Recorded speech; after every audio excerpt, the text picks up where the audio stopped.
Not only is the Bible the center of Judeo-Christianity, but of course we have the cross, the crucifix, the story of Calvary.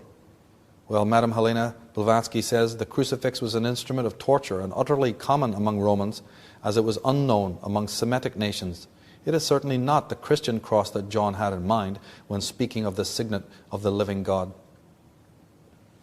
That's right. It wasn't the cross of Calvary, of torture, that John had in mind. We're going to find out what cross he had in mind when he was thinking of symbolizing Christianity.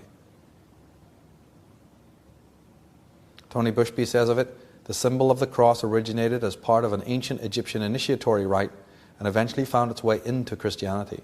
The church stated that in its history there is no proof of the use of the cross until much later than the 6th century. It is recorded in Christian archives that the general use of the crucifix was ratified at the 6th Ecumenical Council in 680 AD.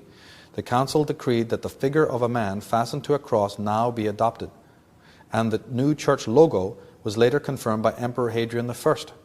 About a century later, the first pictures of Jesus Christ standing against a cross slowly start to appear. So we're talking about 700-800 years after the rise of Christianity, the cross suddenly becomes the central motif. Bishop Coleno, he said that of the several varieties of cross still in vogue as national and ecclesiastical emblems, there is not amongst them the existence of which may not be traced to the remotest antiquity. They were the common property of the Eastern nations. So there's nothing unique about the cross in Christianity.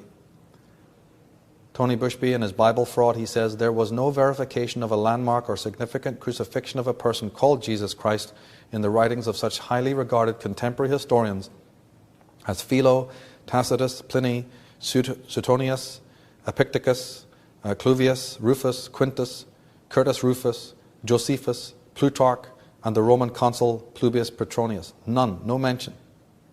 Stephen Knapp, in his book Proofs of a Vedic Culture's Global Existence, he says, it was not until the 6th Synod of Constantinople that it was decided that the symbol of Christianity would be represented from that time on as a man crucified on a cross. In fact, the earliest instances of any artwork that illustrates Jesus on a cross can be traced back only to the 8th or 9th century. So how biographical is that? That they have to wait 800 years before they go, oh, let's use a cross. But of course the ancient world knew all about it and have been using it for generations. Its origin, again, is the zodiac. We have two phenomena, two other cycles of importance in the heavens, without which you couldn't have astrology or astronomy, and these are known as the ecliptic and the celestial equator. There is a trajectory of the sun around the earth. Okay, we mentioned that. There's the trajectory of the sun around the earth. That is a band of about 17 degrees wide, on which are the major constellations. That is the zodiac. Now this belt itself crosses another belt called the celestial equator. When the sun annually reaches the junction point of this cross, we have the spring and autumn equinoxes. Now for those of you who are coming to this for the first time and have no background in astrology or astronomy, simply take a globe, or take even two globes. Take the one that has the axis bent, like a globe of the planet Earth. And then imagine another globe that's not the Earth, but just a perfect sphere. Right? They're one in one hand, one in the other.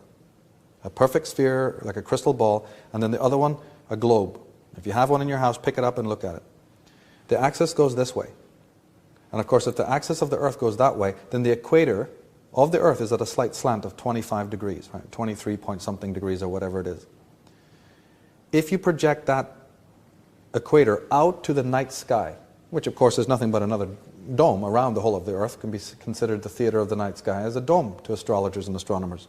But if you project that plane of the ecliptic, that's the equator, we're talking the equator here, think of that as being magnified or projected out to the night sky. That is what is known in astrology as the ecliptic, the ecliptical belt. But of course the night sky would have its own equator, would it not? That night sky that envelops the Earth can be that other globe that you're holding in your imagination, which has a straight axis. If that equator around that other globe was projected out, it would be straight. So one would be curved and one would be straight. And if you bring them together like those two hoops that a magician uses, right? Get two bracelets and bring them together at an angle, they will cross at 2 points.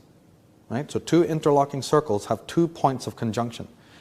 In the year, when you cross the ecliptic and the celestial equator, those two joins is where we have, when the sun reaches them, that is, we have the spring and autumn equinoxes. So as the sun approaches those two junctions, as you can see in that diagram there, at the place where the two belts cross, you have the solstices and the equinoxes. And of course, there's 2 of each, making 4. There's a better picture of it. The vernal equinox facing the autumnal equinox, the summer solstice facing the winter solstice. And that, ladies and gentlemen, is the original cross that John was talking about as the symbol of Christianity, because he understood that the 12 disciples, Jesus representing the sun, from the nativity onwards, this was all about the solar cult. And he wanted the symbol of the cross to represent the zodiacal cross, the great cross of the zodiac. How many flags do you know? How many flags do you know in the world that contain that cross?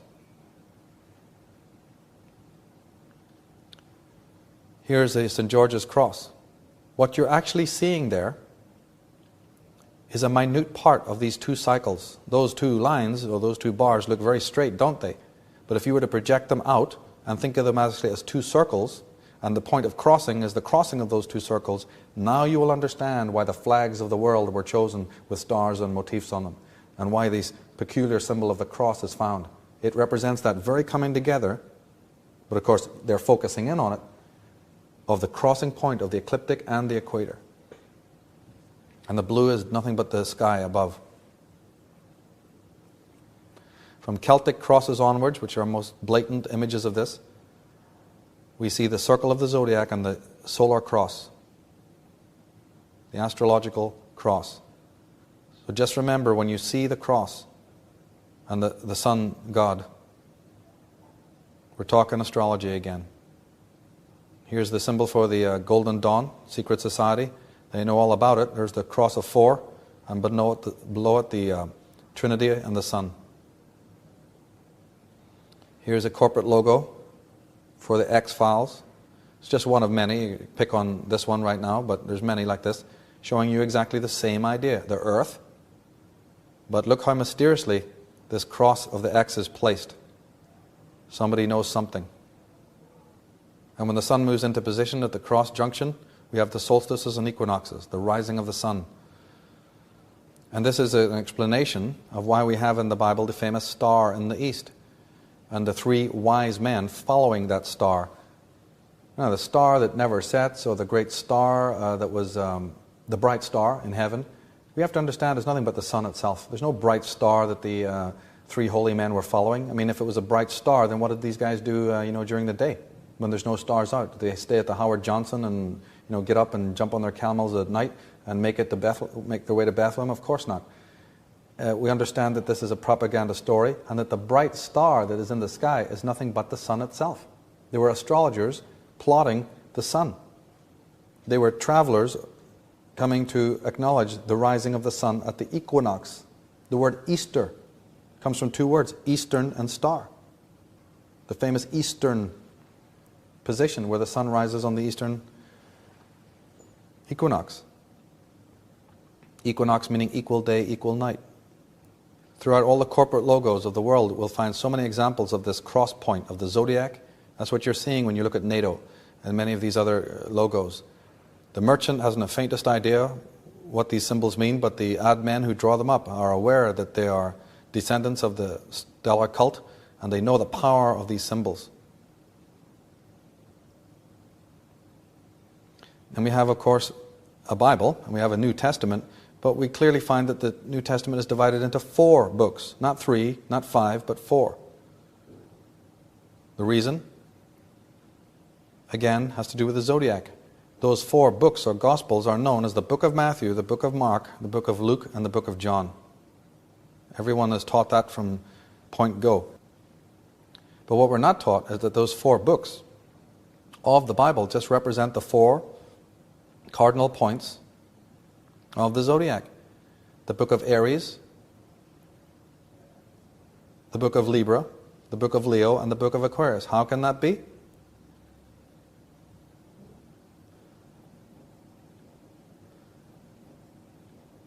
he says that it was not and is still not possible to ascertain when and how those early Gospels came into being. Neither original manuscripts, not early references to such manuscripts existed. And even approximate dating is uncertain. Now, Ernest Busenbach, in his book Symbols, Sex, and the Stars, says that not only do the Gospel writers fail to offer appropriate evidence to substantiate their claims upon the grounds of reasonable probability, but their numerous discrepancies, contradictions, and omissions, their readiness to accept as facts rumors and legends which they have heard at third and fourth hand, their obvious role as reformers, their desire to promote these doctrines, and their apparent willingness to even invent stories to promote these doctrines is proof that instead of being objective historians, they were decidedly propagandists. Indeed, if any subject other than religion were involved, is it extremely doubtful whether any body of thoughtful men would take their writings of such men seriously. Tony Bushby says that church experts admit to no evidence of the existence of the Gospels for at least a century after the time it is said Jesus Christ was born in a manger. The most ancient literature fails to show any trace of the acquaintance with, nor the use of, the Gospels we know today. It is not possible to find in any writings compiled between the beginning of the 1st century and the middle of the 2nd century any reference to Jesus Christ or the Gospels. So what we're talking about is that the Christians didn't have it until they get to Rome and realize, wait a minute, we can soup this whole story up with the zodiac. We've got to turn back to the stellar cult. They had it all nailed down. Let's just borrow some of their mythologies and, re-script our stuff because it's familiar to all the people of the world. Now, Tony Bushby in Bible Fraud says the Dead Sea Scrolls made no mention of Jesus Christ or the early Christian church. It has long been known that there was information in the Dead Sea Scrolls damning to Christian beliefs, and the church's high-level involvement with interpreting the scrolls fostered a grave element of suspicion. Since the scrolls were found some 6 decades ago, close associates of the Vatican were placed in dominant positions in every phase of the investigation and translation of the scrolls. The priests regulated the flow of information and controlled its release. Now, those who've done their homework with Christianity, who've studied Christianity, know that its birthplace was at the Constantine's Council of Nicaea. Okay, so the Council of Nicaea is where everyone who would be the original patriarchs and founders of the Christian religion got together at a place. On June 21st, the day of the summer solstice, isn't that interesting? On June 21st, the day of the summer solstice, a total of 2,048 presbyters, deacons, subdeacons, acolytes, and exorcists gathered at Nicaea to decide what Christianity really was, what it should be, and what writings were to be used, and who was to be its God. The Emperor Constantine presided over the council.